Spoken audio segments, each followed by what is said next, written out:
Hi guys, panibagong araw po sa atin lahat.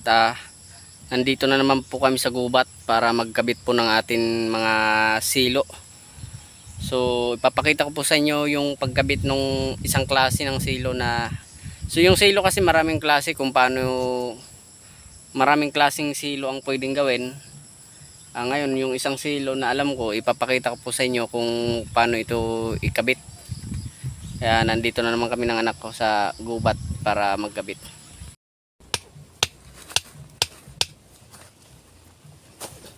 Alis ka dyan. Doon ka sa unahan. Kaya baka pumitik to eh. Tatamaan ka.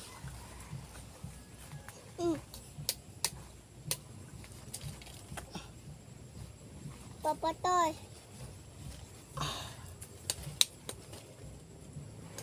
Uy! Ang kulit ni Bibi.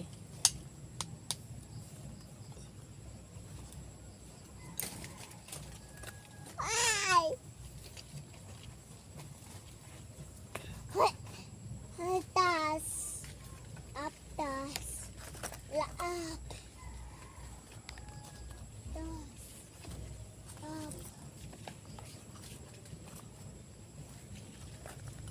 Pew!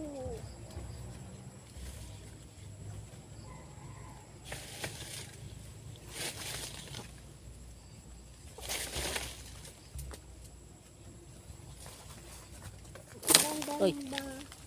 Muntik na tayo matamaan. Wait lang. Sandatan ba? Sandatan ba? Ulit. So ito dapat guys yung iwasan nyo. Halimbawa kung magkakabit kayo ng silo, kailangan ingat kasi pag pumitik ito bigla, pwede kayong tamaan ng kahoy. Masakit din to. Oh. Hindi ko masyadong makuha ng video guys, gawa ng nilalapag lang natin yung cellphone sa lupa. Wala kasi tayong tagahawak. Uy!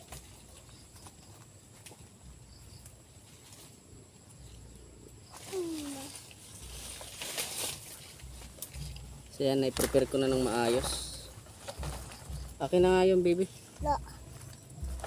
Uy! Wait lang. Hindi yung mga nasa sako, yung sako.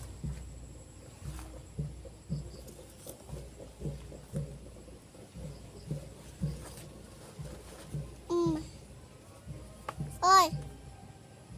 Oy! Yung sako. Ay! Sako. Sako. Sako. Yung sako. Opo. Sako, hindi kahoy. Sako, ayun yung kulay dilaw. Ay, sako. Sako. Oh. Sako, ayun yung dilaw. Dali, kaya baka dumaplis to.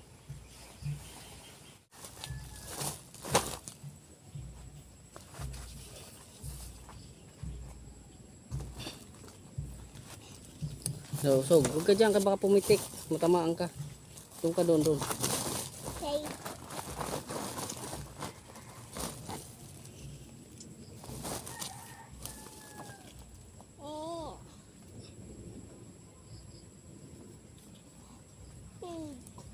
Yeah.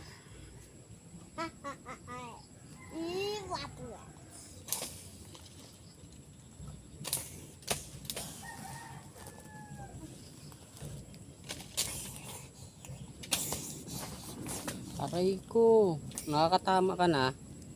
That's why it's So ito guys yung sinasabi kong isang klase ng silo na ginagawa din namin. Ganyan po yung forma niya. Maganda lang dito kung maapakan ng tikling. Sigurado to sureball talaga pag na diyan siya umapak sa gitna. Ayan po yung itsura niyan, no. Medyo ninipisan ko lang yung kisiw, yung ipit, para maapakan man niya dito o doon sa banda doon. Mabilis lang siyang kakalas. Ganun po yung proseso.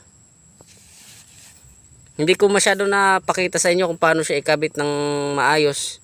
Kasi wala naman maghahawak ng camera guys. Mahirap mag video kapag isang kamay lang ang gagamitin natin sa pagkakabit.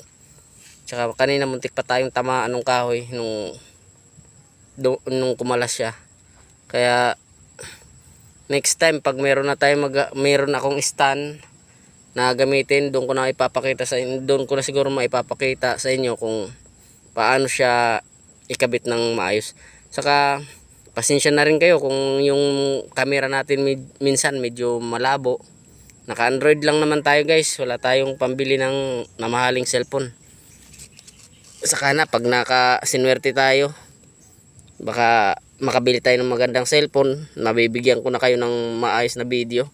Sa ngayon nagtsatsaga lang muna tayo sa Android.